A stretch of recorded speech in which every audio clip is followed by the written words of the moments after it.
Ọ̀yán ìlú mi, èmi yóò máa wá ire ẹ̀. Yes, ẹ káàbọ̀ sí orí òkè àjíṣẹ́ ní ìlú Ọ̀yán, níbi tí àwọn màmá wa àti àwọn àǹtí wa tí wọ́n ti ń ṣe èlùbọ́ láfún ní ìlú Ọ̀yán.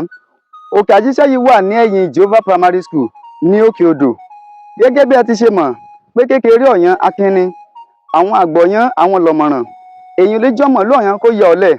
Lára àwọn ìṣe àti àṣà wa ní ìlú Ọ̀yán ni pé kí èèyàn kó tẹpá mọ́ṣẹ́.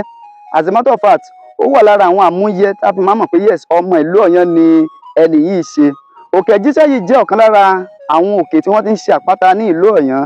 Tá a bá mú òkè Sẹ̀pẹ́, tá a mú òkè Ẹ̀sẹ̀gún, a máa mú Ọ̀yán Òde. Bákan náà la ní òkè àjíṣẹ́.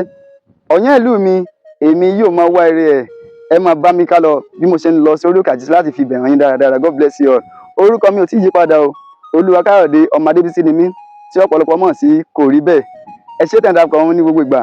Ẹ máa bá wa wo Ọ̀yán City Online TV fún ìgbélárugẹ àti àṣà ìlú Ọ̀yán. Ẹ máa bá mi ká lọ. God bless you. Yes.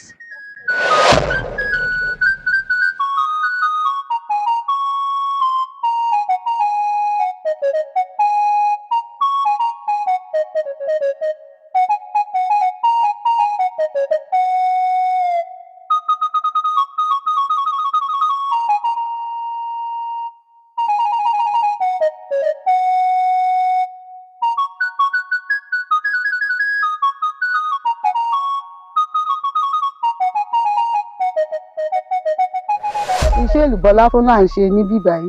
Èlùbọ́ láfún dáa fún àgọ́ ara wa, fún okun àti agbára. Tí èèyàn bá ń jẹ òkèlè mọ́ mú okun wá, èèyàn ó sì tẹlẹ̀ tí ó fàn tí ìṣèpínlẹ̀ yóò mọ tẹlẹ̀ fúẹ́fúẹ́. Iṣẹ́ èlùbọ́ là ń ṣe ní orí òkè àjíṣẹ́ lẹ́yìn primary school Jehovah Ọ̀yán nílùú Ọ̀yán.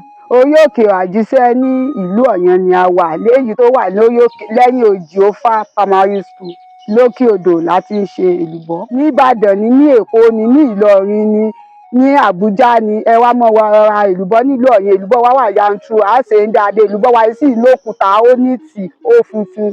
Àwọn ìdojúkọ tá a ní àpáta àjíṣẹ́ wa, omi ó jẹ́ kan pàtàkì. Torí tí ẹ̀rùn bá dé, àwọn fowó já omi ni, léyìí tí kò dára, torí à ń ṣe pé káwa náà fi rí tọ́rọ́ kọ́bọ̀ jẹ ni. A fi àsìkò yìí rọ ẹ̀yin ìjọba ìpínlẹ̀ Odò Ọ̀tìn lásìkò yìí kẹ́ wá bá wa gbẹ́ omi kànga láti máa fi ṣe iṣẹ́ wa. Olúwo ràn yín lọ́wọ́ o. Fún àlàyé lẹ́kùnrẹ́rẹ́, tẹ́ bá fẹ́ bá wa rajà wa, ẹ lè pè wá sórí fóònù nọ́mbà wa yìí 09065313637. Lẹ́ẹ̀kan sí